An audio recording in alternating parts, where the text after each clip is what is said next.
Right, how's it going, guys? And welcome to my motivational series that I'm going to try release every Monday, if not every second Monday, for a little motivational Monday vibe.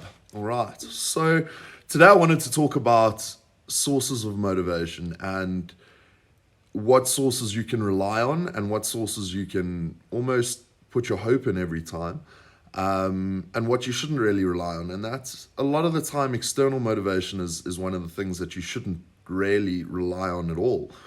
And the reason being is that external forces come and go. They're not a constant factor. It's not something you can control. It's not something, you can put yourself in better situations, such as hanging out with the right people to get the right external motivation. But it's, it's not something you can rely on to always be there. Even the friends that motivate you, for example, they're not always going to be there. The only thing that is going to be there for you every morning you wake up and every night that you go to sleep is your mind and your own motivation in here. Now, how to tap into that for myself comes down to two aspects, and that's typically discipline being number one and movement being number two. So I don't know about you, but I've never ever just been sitting around doing nothing and then all of a sudden have a spring in my step and want to get moving and want to get going and want to go flat out. That very rarely, if ever, comes from completely sitting still unless it's planned, which is where discipline comes in. I'm a very spontaneous and compulsive person. I do things without thinking a lot of the time, and even then I haven't just all of a sudden gone, oh, let's go train, or oh, let's go do something productive. Like, if you are sitting still, chances are you're going to remain sitting still until force acts upon you to move. Now, that's one of Newton's laws of physics, and it also applies here, is that you're not all of a sudden going to move unless something is signaling that to do so. And in your mind, the only things that can signal you to do something is your discipline telling you that's what you need to do at this time. So when you stick to a plan and when your discipline is there fully almost, you know what you need to do in the day, and you're not going to let anything get in the way of doing that, okay? You know what tasks are most important. You know what tasks need to get done first, what needs to get put a bit on hold, what's not so important. And obviously, the more you focused on your goals and the more you focus on something, the more important tasks relating to that will be, obviously. So that's where it comes in, where you're lying in bed at 6 o'clock in the morning. It's still cold outside. It's still cold and dark outside. And you kind of stop to think, ooh, do I really feel like going to gym? And as soon as you listen to that feeling, chances are you're going to say, actually, no, I feel like staying here where it's warm. Because delayed gratification, as crucial as it is for success in pretty much any area in life, is difficult to consider when you're in the moment.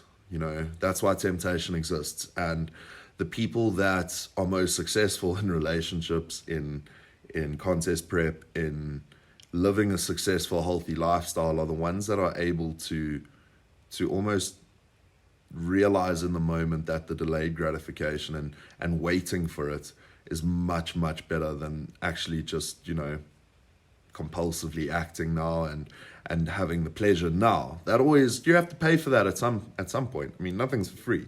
You've got to pay for comfort, even if that is lying in bed, and going back to sleep for another half hour. You're paying for that by not going to gym.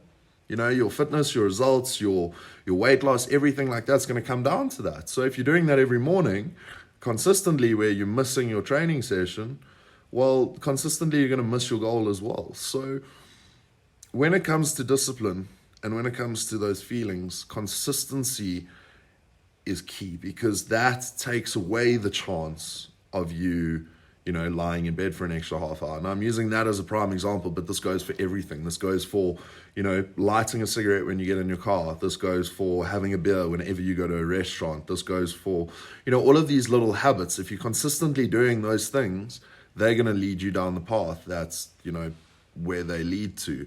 And most often, or more often than not, that path with instant gratification, the opposite of delayed gratification, obviously.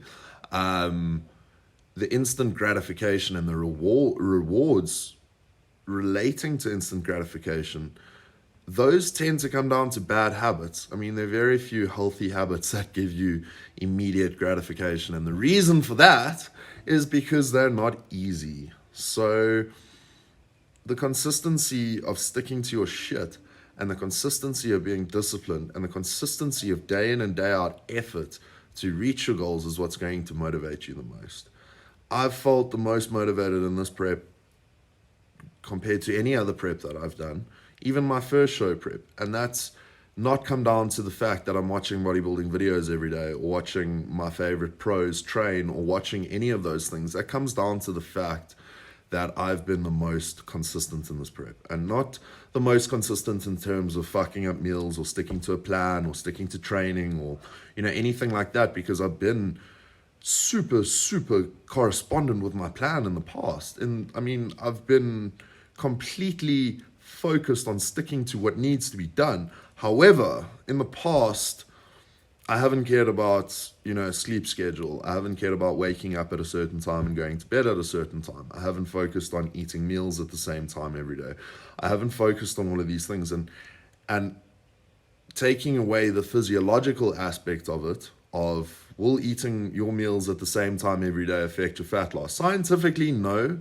Scientifically, you can still lose the exact same amount of weight or fat if you're eating every 3 hours one day and the next day you eat this, Scientifically, on paper, that is true because calories in versus calories out. However, when life is thrown in there as well, you've got to look at it as more than just consistently getting in the same nutrients every day. If you're timing it at the same time, your body is going to align with that, and you're actually going to stay in a more consistent motion because every day your body knows you're waking up at the same time. It's not like one day you're waking up at 8, the other day you're waking up at 9, this morning you had to get up at 5. Like, you're still getting in the same amount of sleep, but the schedule's fucked. So by waking up at the same time every day, your body is going to be in a routine of, cool, these are the 16 hours I'm going to be awake for. And that allows you to be as productive throughout those 16 hours as possible. It's the same as when you're eating your meals at the same time every day. You're not going to get these cravings randomly at 12:30, which is usually half an hour after you've eaten. But today you've had to push that meal to 2 o'clock. So now you're fucking starving. And the rest of your day is ruined because that evening you're now going to crave because your appetite's been that much higher. So by sticking to a routine and by sticking to a plan and by sticking to consistency and being disciplined to your consistency, you will get there. And by doing so, it will seem 100 times easier than if you were just guessing or if you were just firing from the hip, choosing what to do every day, choosing this, choosing that. And I mean, this comes down to everything with your training, with your food, with your lifestyle. If you're consistently sticking to your shit, that's what your body's going to want to do. That's what you're going to gravitate towards to. So the best piece of motivational advice that I can give you is start doing the shit that you don't feel like doing. Just start with one of it. 3 weeks ago, for myself, that was washing the dishes every morning. I fucking hate washing the dishes. I hate it. I don't know why. It's just built into I think it's because I always had to do it the night after Christmas lunch or something like that, and there were 500 million dishes to wash. But now it takes 5-10 minutes. I live by myself. That's a quick and easy process.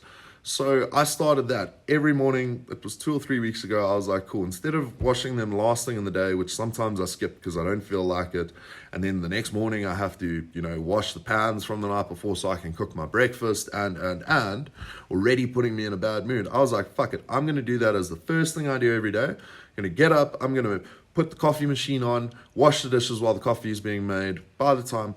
And that's what every morning is like now. Now, every Sunday I wake up and I'm doing the dishes. Why? Because it's that routine. And it's, if I don't do this, then I'm going to have to do it tomorrow morning. And, well, that's going to fuck this up, which is going to fuck that up. Oh, no, let me do it now. And I forget about the feeling of it. I'm like, well, I don't feel like doing it, but I just got to do it.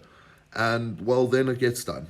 And then my day is chilled today. I can relax. The world is my oyster. I'm going to go walk my dogs this afternoon with my parents. It's going to be lovely. I haven't seen the Huskies for a few weeks, so it's going to be amazing. So on this Monday motivation, which this will be posted on a Monday, stick to your shit. take accountability for it. I mean, a lot of the time when you feel down in the dumps, when you feel, like things aren't going your way, you're responsible for a lot of that. It's sometimes you have to, give yourself a break and say, sick. It's okay to be, demotivated. It's okay to be chilled. It's okay to take a break and all of that. But, other times you need to look yourself in the mirror and say, I'm not being consistent. I'm not achieving this because I've fucked up here. I'm not feeling like doing this. I don't feel like doing that every day, so I don't. You've got to take accountability for those things. And once you do that, once you see where you've been slipping up, you can fix it. And that's how you get motivated.